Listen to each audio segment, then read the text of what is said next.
జై శ్రీరామ్. అందరికీ నమస్కారం. వెల్కమ్ టు న్యూస్ అఖండ. నేను మీ కస్తూరి శ్రీధర్. బంగ్లాదేశ్లో హిందువులపై జరుగుతున్నటువంటి దుర్మార్గపు ఈ దాడులు, హత్యలు, అత్యాచారాలు ఇవన్నీ కూడా మనకు తెలిసిందే. వాటి రెండు గురించి మనం ఇప్పటికే చాలా వీడియోలో మాట్లాడుకున్నాం. అయితే ఈ దేశంలో ఉన్నటువంటి భారత్లో ఉన్నటువంటి హిందూ బంధువులందరూ కూడా అక్కడ ఎవరైతే హిందువుల మీద దాడులు చేస్తూ ఉన్నారో ఆ బంగ్లాదేశ్ని కావచ్చు, ఆ బంగ్లాదేశ్లో ఉన్నటువంటి మెజార్టీ ప్రజలను కావచ్చు చావు దెబ్బ కొట్టాలని చెప్పేసి ఇక్కడ ఉన్న వాళ్ళందరూ ప్రతి ఒక్కరు కూడా కోరుకున్నారు. ఈ క్రమంలో నరేంద్ర మోడీ ప్రభుత్వం ఒక అతిపెద్ద ముందడుగు అయితే వేసింది. నిజంగా ఈ న్యూస్ అయితే నాకు చాలా బాగా నచ్చింది. ఒక ఇంతగా ఏంటంటే ఈ న్యూస్ను ఇలా జరగాలని చెప్పేసి మనం అందరం కోరుకున్నాం. అంటే మన కోరిక తగ్గట్టుగా మన అభిప్రాయం మేరకు చేసినట్టు ఒక అద్భుతమైన ఒక ముందడుగైతే వేశారు. ఈ ఇంట్రెస్టింగ్ న్యూస్ను ప్రతి ఒక్కరు కూడా ఎక్కడ స్కిప్పులు కొట్టకుండా వీడియో అంతా జాగ్రత్తగా చూడాలని చెప్పేసి మిమ్మల్ని అందరూ సవినయంగా వేడుకుంటా ఉన్నా. అసలు విషయానికి వస్తే బంగ్లాదేశ్లో పరిస్థితులు అట్టుడికిపోతున్న సంగతి మనకందరికీ తెలిసిందే. అయితే రిజర్వేషన్ల రద్దు కోసం ప్రారంభమైన ఈ నిరసనలు అటు ఇటు తిరిగి ఏమైపోయినాయంటే ఈ హిందూ వ్యతిరేక అల్లర్లుగా మారిపోయినాయి. హిందువుల దేవాలయాలను కూల్చివేయడం, అలాగే హిందువుల ఇళ్లను లూటీ చేయడం, ఈ అల్లర్లు అంతటితో ఆగల. హిందువులను అయితే వేటాడి హత్యలు చేయడం, హిందువుల వ్యాపారాలను మొత్తం వాళ్ళంతా లూటీ చేయడము, ఆ షాపులను తగలబెట్టడం, మన హిందూ ఆడబిడ్డలను అయితే సామూహిక అత్యాచారాలు చేయడం, మన కళ్ళతో చూడాలని చూస్తూ ఉన్నా కూడా ఓర్చుకోలేనటువంటి ఘోరాలు అయితే అక్కడ జరిగినాయి. దీంతో మోడీ ప్రభుత్వం బంగ్లాదేశ్ హిందువులపై జరుగుతున్న పరిణామాల మీద తీవ్రంగా దృష్టి పెట్టింది. మొదట బంగ్లాదేశ్ ఆర్మీతో చర్చ జరిపి కొన్ని టోల్ ఫ్రీ నెంబర్లను జారీ చేయించి హిందువులను సేఫ్ ప్లేస్లకు వెళ్లేలా చర్యలు చేపట్టింది. అలాగే సాధ్యమైనంత మంది హిందువులను మన ఏజెంట్ల ద్వారా, మన భారతీయ ఏజెంట్ల ద్వారా సరిహద్దుల దగ్గరికి తీసుకొని వచ్చినారు. అయితే బంగ్లాదేశ్లో మొహమ్మద్ యూనస్ ఆధ్వర్యంలో ఈ మధ్యంతర ప్రభుత్వం అయితే ఏర్పడింది. అంటే షేక్ హసీనా రాజీనామా చేసి మన భారత్కు వచ్చేసింది కదా, కాబట్టి ఈ మొహమ్మద్ యూనస్ అనే వ్యక్తి ఇతను ప్రధానమంత్రిగా ఒక మధ్యంతర ప్రభుత్వం అయితే అక్కడ ఏర్పడింది. దీంతో ఇక మోడీ ప్రభుత్వం బంగ్లాదేశ్ మధ్యంతర ప్రభుత్వంతో బంగ్లాదేశ్లోని హిందువుల రక్షణ గురించి చర్చలు అయితే ప్రారంభించారు. ప్రధాని మోడీ కూడా పరోక్షంగా మొన్న ఈ బంగ్లాదేశ్కు వార్నింగ్ ఇస్తా ట్వీట్ చేసిన సంగతి మనకు అందరికీ తెలిసిందే. దాని గురించి కూడా మనం మాట్లాడుకున్నాం. మీకు అర్థమవుతుంది కదా నేనేం చెప్తున్నానో.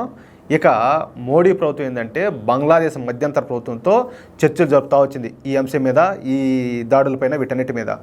ఈ క్రమంలోనే మొదట బంగ్లాదేశ్ మధ్యంతర ప్రభుత్వం ఎదురు తిరిగినట్టు తెలుస్తుంది. అంటే ఏంది, అవును మా ఇష్టము, మేము చేస్తాము, అయితే ఏంటి, ఏం బిగుతారు అన్నట్టుగా. మతం అనేది ఒకటి ఉంటుంది కదా, ఆ మతం అనేది గమ్మున ఉండనేది, అది ఎగిరెగిరి పడుతుంది, దానికి తన్నే కాడదంతే అన్నీ సెట్ అవుతాయి అట్లా. అయితే భారత ప్రభుత్వం మాత్రం బంగ్లాదేశ్కు కఠినమైన వార్నింగ్ ఇచ్చినట్టు తెలుస్తూ ఉంది.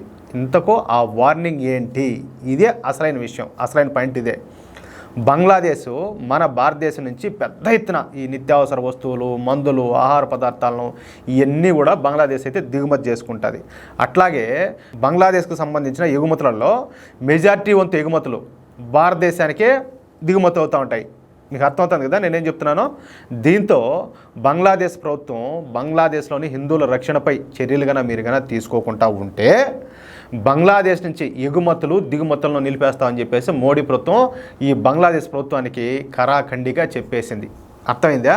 అంటే నేను ఇంతకుముందు గత వీడియోలో కూడా చెప్పిన, బంగ్లాదేశ్ ప్రభుత్వం పూర్తి స్థాయిలో ప్రపంచంలో ఏ దేశం మీదైనా ఆధారపడి ఉండాలి అని అంటే అది మొట్టమొదటి వచ్చేసి భారతదేశమే. ఎందుకంటే వాళ్ళు చేసే ఎగుమతులు కావచ్చు, లేకపోతే మన దగ్గర నుంచి దిగుమతులు కావచ్చు, ప్రధానంగా ఆధారపడి ఉండేది మన భారత మీదనే. దాని మీద కన్నా దెబ్బ కొడితే ఓడి నాయన కూడా దిగొచ్చాడు, వచ్చా పోసుకుంటా గడగడ పదులుతా వణుకుతా వచ్చారు కొడుకులు అని చెప్పిన అదే ఇప్పుడు జరిగింది. మీకు అర్థమవుతుంది కదా ఎట్లా ఉండాలంటే. నేను ఇంతకుముందు కూడా చెప్పిన, ఎవడైనా కూడా మన శత్రువు, అది అమెరికా వాడు కావచ్చు, పాకిస్తాన్ వాడు కావచ్చు, చైనా వాడు కావచ్చు, ఇప్పుడు బంగ్లాదేశ్ వాడు కావచ్చు, ఏడ అంతర్గతంగా ఉండే శత్రువులు కావచ్చు, వాళ్ళు ఎవరైనా కానీ మన దేశాన్ని, ధర్మాన్ని వ్యతిరేకించేవాడు ఎవడైనా కూడా ఓడిని నువ్వు తిట్టబల్లా, కొట్టబల్లా, మన ఇంట్లో మనం ఉంటానే నువ్వు చేయాల్సిన పని ఏంటంటే ఓడితో వ్యాపార లావాదేవీలు చేయకుండా ఉంటే చాలు. వాడి దగ్గర నువ్వేమి కొనబల్లా, వాడికి నువ్వేమో అమ్మబల్లా, ఆటోమేటిక్గా వాడిని నువ్వైతే చావు దెబ్బ కొట్టినట్టే. ఇంకోడికేంది, ఈ ఆర్థిక లావాదేవీలన్నీ కూడా ఆగిపోతాయి, డబ్బులు రావు, ఏమిలా గుగ్గుళ్ళు ఉడుకుతాయి, కడుపులో కాలుతుంది, ఏం చేయాలో దిక్కు తెలీదు. వాళ్ళకు ఉండే ప్రెజర్స్, ఫైనాన్షియల్ ప్రెజర్స్ అన్నీ ఉంటాయి, ఇంట్లో బాధలు ఉంటాయి, కనీసం గతికేదానికి కూడు కూడా ఉండదు, ఏం చేయాలో దిక్కు తెలియక ఏమిలా గుడ్డలు కదా ఉతికి పిండినట్టు అంతా చక్కగా వచ్చేది సాఫీగా. ఇప్పుడు బంగ్లాదేశ్ విషయంలో జరిగింది కూడా అదే.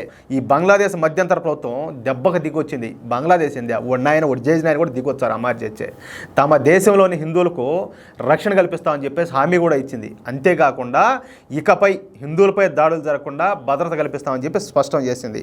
అంతేకాకుండా మీడియా ముఖంగా, అంటే ఏదో గోళ్ల కింద కూర్చోనో లేకపోతే 4 గోళ్ల మధ్య కాదు, మీడియా ముఖంగా వచ్చి హిందువులకు బహిరంగంగా సారీ చెప్పినారు. అంతేకాకుండా ప్రస్తుతం బంగ్లాదేశ్లో మధ్యంతర ప్రభుత్వం నేరుగా బంగ్లాదేశ్ హిందూ బాధితులను కలిసి వాళ్ళని ఆదుకుంటామని చెప్పి కూడా హామీ ఇవ్వడం ఇక్కడ గమనార్హం. అంతేకాకుండా బంగ్లాదేశ్లోని హిందువులకు నేరుగా భారత్ వచ్చి సాయం చేసేలా అవకాశాన్ని కల్పిస్తామని చెప్పి కూడా తెలియజేయడం ఇక్కడ విశేషం.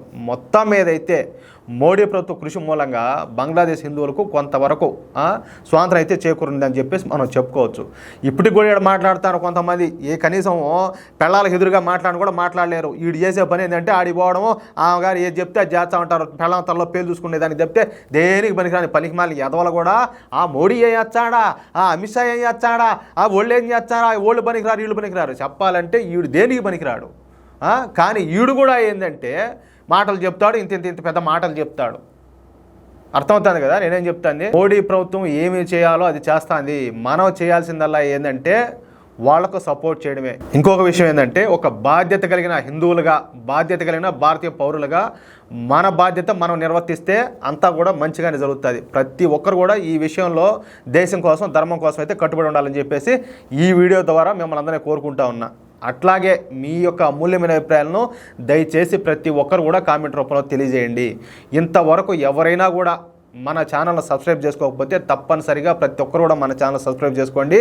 అలాగే ఇటువంటి ఇంపార్టెంట్ న్యూస్ ప్రతి ఒక్కటి కూడా మేము మీకు అందించే ప్రయత్నం చేస్తూనే ఉంటాం ఎప్పటికప్పుడు. కాబట్టి ఆ వీడియోకి సంబంధించిన మీకు నోటిఫికేషన్లు పొందడానికి తప్పనిసరిగా బెల్ సింబల్ అయితే క్లిక్ చేయండి. ప్లీజ్ సపోర్ట్ చేయండి. జై శ్రీరామ్.